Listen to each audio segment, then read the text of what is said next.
Mhm.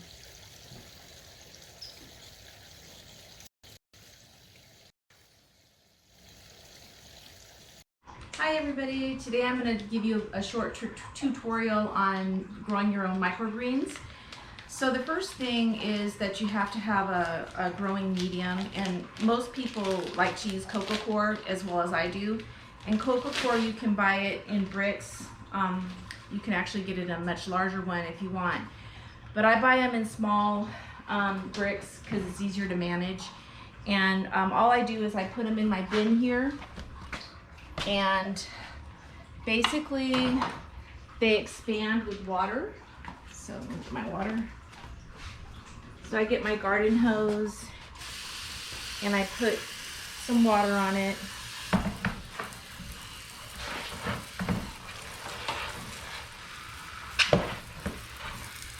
And once the water saturates into this brick, it'll be easy to break apart.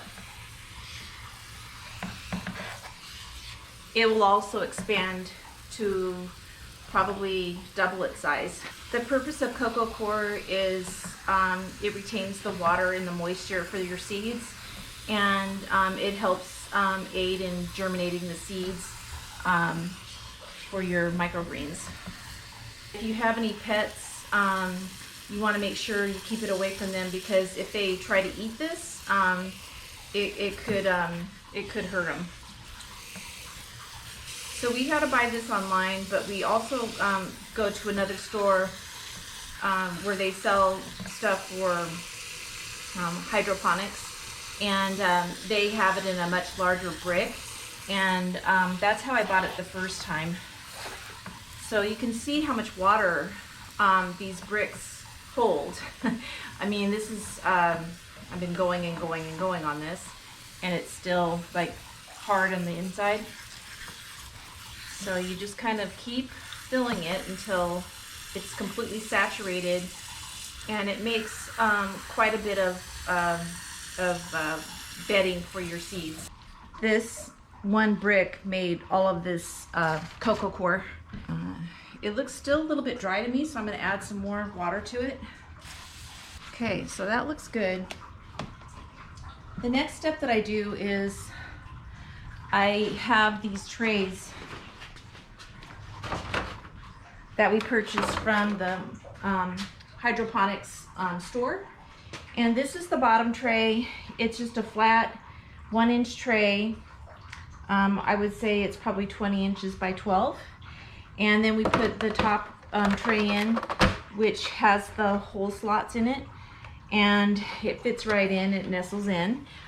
And what I do is I take the coco coir and I scoop it onto this tray. So as you can see, I tamped it down, and then I just store mine in a bin and cover it. And then the next step is I have a scale and I weigh out my seeds. So I have a little cup here. So you make sure it's on grams. That's grams. And zero it out. These are the seeds that I'm using. They're radish sprouting seeds, China Rose. And we're very happy with them. And they're really good quality seeds. Very good germination. I'm going to pour out 20 grams. Then you disperse them as evenly as possible. The next thing I do is I use my garden hose again, and I'm gonna go ahead and mist onto this tray to make sure it's nice and damp. Okay, so now you got your seeds on the bed, and you've got the tray underneath, and that pretty much absorbed all the water from underneath, and you really don't want water underneath it yet. The next thing I do is I get the lids.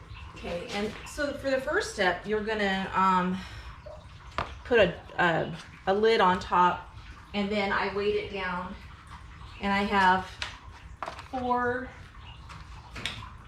bricks that I leave on these trays, and then I'm going to put it in my grow area here. And that's all you do. So in 24 hours, I'm going to come back and I'm going to lift off these bricks, and I'm going to re-moisten the seeds. And you can use your hose if you have a fine enough mist. If not, then you can use a spray bottle. So every day you're going to want to come out and check on the microgreens. And so I'm removing the bricks off the top. And carefully remove the top. And I'm actually seeing germination, which is great. They're not all germinated, but there's still plenty of water on here. So you can see them germinating. So now I'm going to put the lid back on since they don't need more water.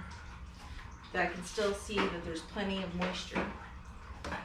So then I simply will put the bricks back on and check them in the morning.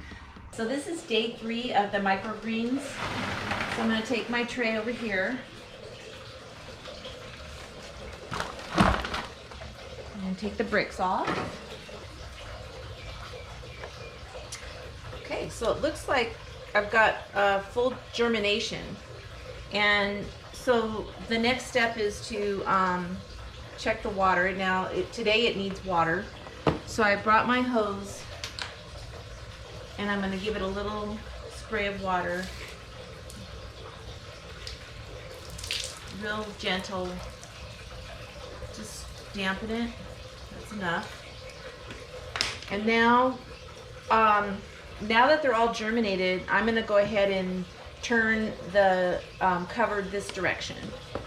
And what's going to happen is it still imitates them being underground, and they're going to be stretching for the light. So this is where they start to grow tall. Okay, so now some people check them morning and evening. I've found through experience that I only need to do it once a day. They're never really dry. So I guess it depends on your climate, but that's it for day 3.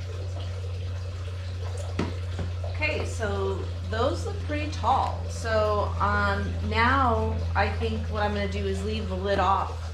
And I know they look yellow, but they're going to turn green as soon as they get the light, which gives them the chlorophyll. And there's actually plenty of water in the tray. So today, because there's lots of water and the height of my microgreens is good, I'm just going to put it back on the shelf like this and check back on it in the morning. And today is the 5th day, and yesterday I showed you I had just removed the lid and they were all kind of orangey, real yellow, real anemic looking. And today they have actually greened up and they look a lot better. They're stretching out really tall, which is great. And now I'm going to check to see if they need water. They do. And so let me just show you the growth underneath. We're getting a lot of nice white roots growing underneath, and now we just need to put some water.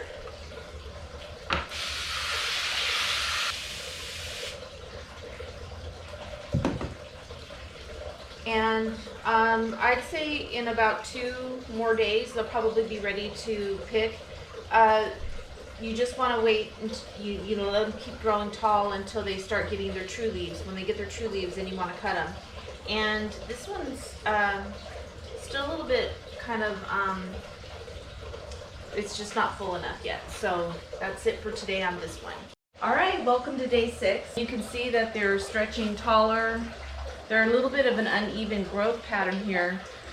I would say that they're not ready to harvest yet just because they haven't started to get their true leaf, and they could grow a little bit taller for a better yield. So every morning I just kind of look underneath to make sure the root system looks good. It looks good and healthy. I'm going to go ahead and top this tray with some water. and put it on the grow rack. Good morning.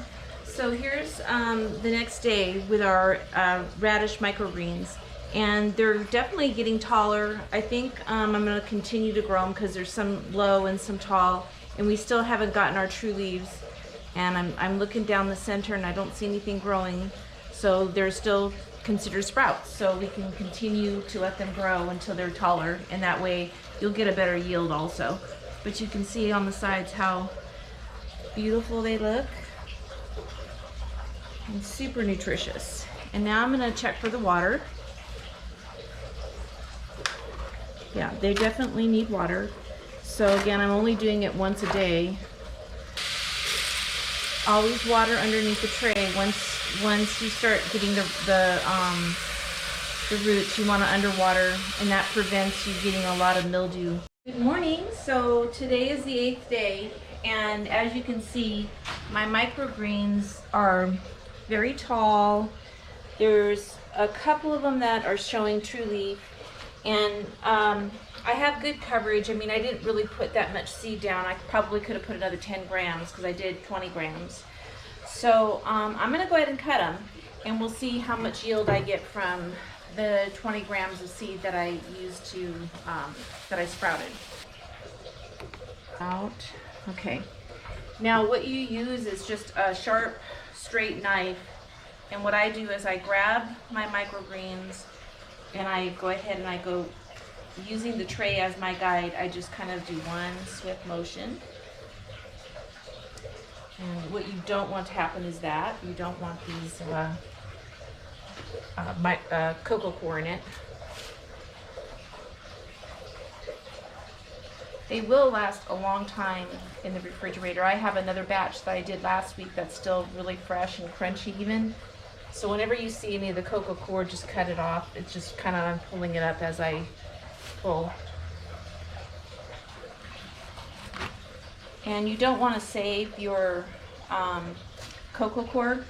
It's not worth saving. I just dispose of it in my, I actually put it in my mulch pile. And then I wash my trays until I do another batch. Okay, so I harvested 203 grams from 20 grams of the seed, and all I do is I just take it and I tie it up and I just put it in the refrigerator, and that's it, guys. It's super easy. You just need a few little things, like a few little supplies, but other than that, it's a really good way to get nutrition into your body, especially in the summer when it's hot and you want to be eating more salads. One thing that I did want to mention is when I first started doing the microgreens, I watched a lot of videos, and a lot of folks said you have to have certain water, your water has to be a certain pH value. You have to buy like some nutrients for the water, and it's actually very expensive. And I did all that for quite a while. I got a special kit for the pH, and I put the nutrients in the water, and I ran out one time and I did it without it, and I haven't been using this stuff since. Because you can see how easy it is to grow, and they actually contain all the nutrients they need in the seed. So when you plant things outside, it's different. After the seed develops and you start getting your true leaves outside, then you need nutrients so that it'll develop into a really wonderful plant. But these are going to be cut before that, so I think that this is not necessary. And so what I would tell you to do is to start without it, and if you do well without it, then you're fine. But if you do have problems, then go ahead and get the nutrients. But I think it's not necessary.